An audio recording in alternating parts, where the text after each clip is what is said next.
प्रिय विद्यार्थियों, मातृभूमि के ऑनलाइन एकेडमिक प्लेटफॉर्म पे आपका हार्दिक स्वागत है। आज हम राजस्थान का जो एग्जाम पैटर्न चेंज हो रहा है सेट, उसके बारे में विस्तृत चर्चा करने वाले हैं। जो सेट एग्जाम क्या है, उसकी योग्यता क्या रहेगी, सिलेबस क्या रहेगा, कौन सी फॉर्म भरने की डेट है, आखिरी डेट क्या है और आपका एग्जाम कब होगा, इसके बारे में विस्तृत चर्चा करेंगे। जो सेट है आपका कॉमन एलिजिबल टेस्ट, वो आपका सिर्फ एक एलिजिबल टेस्ट है, न कि वो आपकी नौकरी की गारंटी पक्की करता है। ये बात को ध्यान रखना है आपको। सेट क्लियर करने के बाद आपका एक और एग्जाम होगा और उसका आपका मेरिट बनेगी और फिर आपका सिलेक्शन होगा। तो प्रिय विद्यार्थियों, ये आपको ध्यान रखना है कि सेट आपका एक एलिजिबल टेस्ट रहेगा। ठीक है, नेक्स्ट चलते हैं अपन कि आज अपन क्या क्या डिस्कस करने वाले हैं।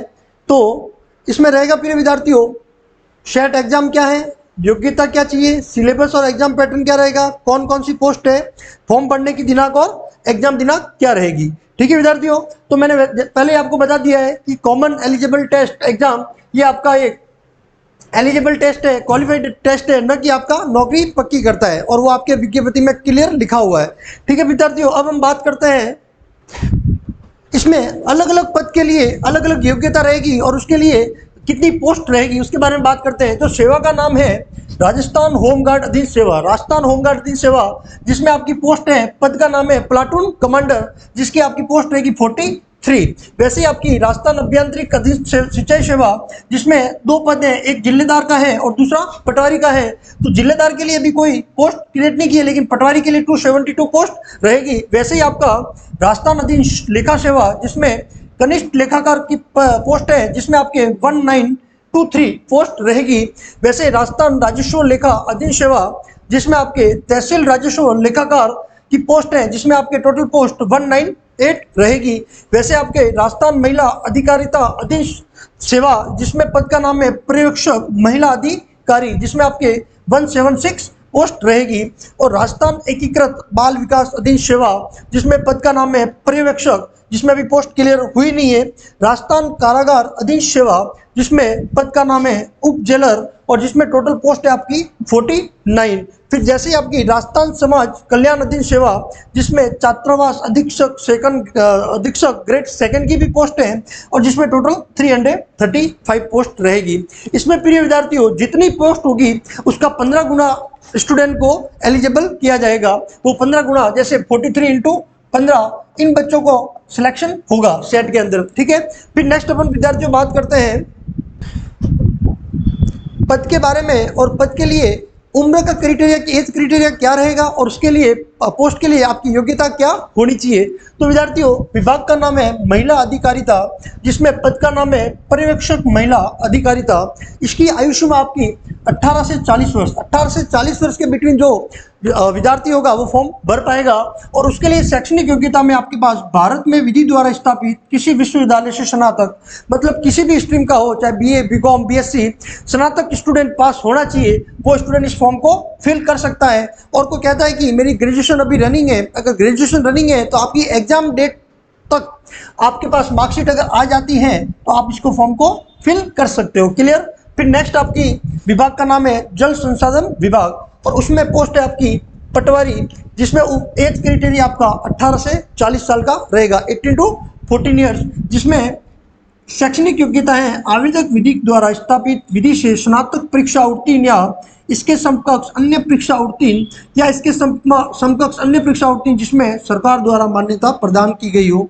ये वही कह रहा है किसी भी स्ट्रीम में स्नातक स्टूडेंट होना चाहिए, लेकिन इसमें और या की जगह और लग गया है, मतलब स्नातक तो होना चाहिए लेकिन उसके साथ में कोई डिग्री या डिप्लोमा और मांग रहे हैं। तो देख लेते हैं, ये कह रहा है न्यू दिल्ली द्वारा आयोजित ओ लेवल का सर्टिफिकेट होना चाहिए। कौन सी कंपनी का? NIELT का। और ओ लेवल का सर्टिफिकेट होना चाहिए डोएक all of India accreditation government of India का द्वारा आयोजित ओ लेवल या उच्च स्तर का सर्टिफिकेट होना चाहिए। एक तो आपके पास ग्रेजुएशन तो होनी चाहिए, उसके बाद में आपके पास ओ लेवल का सर्टिफिकेट भी होना चाहिए, ओ लेवल का सर्टिफिकेट भी होना चाहिए। अगर ये आप ओ लेवल का सर्टिफिकेट नहीं है तो फिर आपके पास दूसरी योग्यता में दिया है व्यावसायिक प्रशिक्षण योजना के राष्ट्रीय परिषद, नेशनल काउंसिल, राज्य परिषद, स्टेट काउंसिल के अधीन आयोजित computer operator and program assistant, data preparation, computer and computer software course का प्रमाण पत्र होना चाहिए। आपके पास ग्रेजुएशन तो होनी चाहिए किसी भी स्ट्रीम में। अगर आपके पास ओ लेवल का सर्टिफिकेट नहीं है तो आपके पास वैश्विक प्रशिक्षण योजना के द्वारा जो सर्टिफिकेट है वो आपके पास होना चाहिए, ठीक है।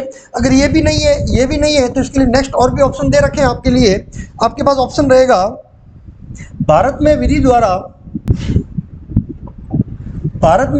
द्वारा स्थापित विश्वविद्यालय सरकार द्वारा मान्यता प्राप्त संस्थान से कंप्यूटर साइंस कंप्यूटर एप्लीकेशन में डिप्लोमा या डिग्री होनी चाहिए। भारत से सरकार द्वारा स्थापित किसी भी विश्वविद्यालय से कंप्यूटर साइंस या कंप्यूटर एप्लीकेशन में डिप्लोमा या डिग्री आपके पास होनी चाहिए। अगर ये भी नहीं है आपके पास तो सरकार द्वारा मान्यता प्राप्त एक पॉलिटेक्निक संस्थान से कंप्यूटर साइंस एंड इंजीनियरिंग में 3 साल का डिप्लोमा होना चाहिए। पॉलिटेक्निक संस्थान से कंप्यूटर साइंस का में 3 साल का आपका डिप्लोमा होना चाहिए। अगर ये भी नहीं है तो भारत में विधि द्वारा स्थापित विश्वविद्यालय सरकार द्वारा मान्यता प्राप्त संस्थान से इंजीनियरिंग तकनीक में किसी भी ब्रांच में डिग्री होनी चाहिए। अगर ये भी आप नहीं होते ये फुलफिल तो राजस्थान नॉलेज कॉर्पोरेशन लिमिटेड के नियंत्रण में वर्धमान महावीर खुला विश्वविद्यालय कोटा द्वारा आयोजित Rajasthan state certificate in information technology RSCIT का आपके पास प्रमाण पत्र होना चाहिए।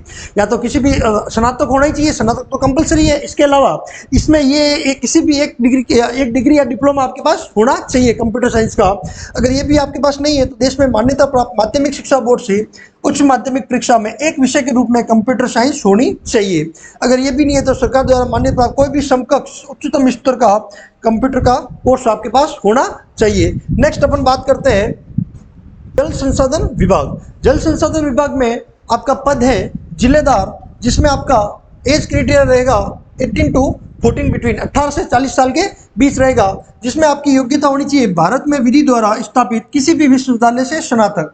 भारत में किसी भी विधि से स्नातक BA होना चाहिए। BA नहीं है तो बीकॉम नहीं है तो BSc वाला फॉर्म भर सकता है, BSc वाला नहीं है तो फॉर्म फिल कर सकता है। क्लियर। जल संसाधन विभाग में जिलेदार पोस्ट है, 18 से 40 साल का क्राइटेरिया और किसी भी स्ट्रीम में स्नातक होना चाहिए। फिर बात करते हैं गृह रक्षा विभाग। गृह रक्षा विभाग में प्लाटून कमांडर की पोस्ट है, उसके लिए आपके 20 से 40 वर्ष का बच्चा फॉर्म भर सकता है। इसमें भी भारत में विधि द्वारा मान्यता प्राप्त विश्वविद्यालय से स्नातक या उसके समतुल्य अर्हता या नायब सूबेदार या उसके ऊपर की रैंक का समकक्ष रूप में भूतपूर्व सैनिक होना चाहिए, ठीक है। नेक्स्ट अपन बात करते हैं राजस्व मंडल। और राजस्व मंडल में पोस्ट है आपकी तहसील राजस्व लेखाकार की, उसके लिए उम्र आपकी 21 से 40 वर्ष के बीच का होना चाहिए। और राजस्व मंडल और एक इसमें पद है कोष एवं लेखाकार विभाग में कनिष्ठ लेखाकार का। ये 2 पोस्ट हैं आपकी, तहसील राजस्व लेखाकार और कनिष्ठ लेखाकार। इन दोनों के लिए एज क्राइटेरिया आपका 21 से 40 वर्ष का होना चाहिए, 21 से 40 वर्ष का होना चाहिए। और इसके लिए जो शैक्षणिक योग्यता आपकी रहेगी उसके बारे में अपन चर्चा करते हैं। भारत में केंद्रीय या राज्य विधान मंडल के किसी अधिनियम द्वारा निगमित विश्वविद्यालय में से किसी विश्वविद्यालय की या संसद के किसी अधिनियम द्वारा स्थापित या विश्वविद्यालय अनुदान आयोग अधिनियम 1956 की धारा 3 के अधीन विश्वविद्यालय के रूप में घोषित अन्य शैक्षणिक संस्थान की डिग्री धारित करता हो या सरकार द्वारा आयोग के परामर्श मान्यता प्राप्त समतुल्य अर्हता रखता हो, या तो ये होनी चाहिए, नहीं तो फिर लागत तथा संक्रम लेखाकार संस्थान कोलकाता की इंटरमीडिएट परीक्षा उत्तीर्ण होनी चाहिए, या तो संक्रम लेखाकार संस्थान की वहां से कोलकाता की इंटरमीडिएट परीक्षा पास की हुई होनी चाहिए। अगर ये भी आपके पास नहीं है तो नेक्स्ट आपके पास ऑप्शन रहेगा भारतीय चार्टेड अकाउंटेंट संस्थान नई दिल्ली की इंटरमीडिएट परीक्षा उत्तीर्ण की होनी चाहिए। जो भारतीय चार्टेड अकाउंटेंट संस्थान नई दिल्ली है उसमें से इंटरमीडिएट परीक्षा उत्तीर्ण की हुई होनी चाहिए। नहीं, अगर ये भी नहीं है और तो इलेक्ट्रॉनिक विभाग भारत सरकार के नियंत्रणाधीन DOEACC NIAL IT द्वारा संचालित O या उच्च स्तर लेवल का पाठ्यक्रम होना चाहिए इसके साथ में, ठीक है। फिर अगर ये भी नहीं है आपके पास में तो व्यावसायिक प्रशिक्षण स्कीम की राष्ट्रीय राज्य परिषद के अधीन आयोजित कंप्यूटर ऑपरेटर एवं प्रोग्रामिंग सहायक डाटा प्रिपरेशन और कंप्यूटर सॉफ्टवेयर प्रमाण पत्र आपके पास होना चाहिए। नहीं तो भारत में विधि द्वारा स्थापित किसी विश्वविद्यालय से या सरकार द्वारा मान्यता किसी संस्था से कंप्यूटर विज्ञान कंप्यूटर एप्लीकेशन सूचना प्रौद्योगिकी में डिग्री या डिप्लोमा होना चाहिए। इतनी आपके पास ऑप्शन रहेंगे तो आप किसी भी एक ना एक में क्वालिफाई आप कर लोगे, ठीक है। सरकार द्वारा मान्यता प्राप्त किसी पॉलिटेक्निक संस्थान से कंप्यूटर और इलेक्ट्रॉनिक सूचना प्रौद्योगिकी में डिप्लोमा होना चाहिए। अगर ये भी नहीं है आपके पास तो राजस्थान नॉलेज कॉर्पोरेशन लिमिटेड के नियंत्रणाधीन वर्तमान महावीर खुल्ला विश्वविद्यालय द्वारा संचालित राजस्थान राज्य सूचना प्रयोग में प्रमाण पत्र पाठ्यक्रम होना चाहिए। क्लियर विद्यार्थियों। नेक्स्ट अपन बात करते हैं कारागार विभाग की। किसकी? कारागार विभाग। कारागार विभाग में पोस्ट का नाम है उप जेलर, और उप जेलर की जो आयु सीमा रहेगी वह रहेगी आपकी 18 से 40 साल। 18 से 40 साल के बिटवीन वाला स्टूडेंट विद्यार्थी फॉर्म भर सकता है। इसमें आपकी अगर ग्रेजुएशन रनिंग है तो भी कोई दिक्कत वाली बात नहीं है, लेकिन इसमें एक प्रॉब्लम आपकी रहेगी कि एग्जाम तक आपकी मार्कशीट आ जानी चाहिए, तो आप फॉर्म फिल कर सकते हो। एग्जाम तक अगर मार्कशीट आ जाएगी आपकी तो आप फॉर्म फिल कर सकते हो, अन्यथा जो रनिंग स्टूडेंट है वो फॉर्म फिल नहीं कर पाएंगे। और उसके लिए जो आपकी योग्यता रहेगी, भारत में विधि द्वारा स्थापित किसी विश्वविद्यालय में स्नातक, जो उप जेलर की जो पोस्ट है उसमें भी आपके किसी भी स्ट्रीम में आपने स्नातक की हुई वो फॉर्म फिल कर सकता है। फिर अपन बात करते हैं समेकित बाल विकास सेवाएं। जो समेकित बाल विकास सेवाएं है उसमें पोस्ट है आपकी पर्यवेक्षक की, और उसमें जो 8 क्राइटेरिया आपका 18 से 40 साल का रहेगा।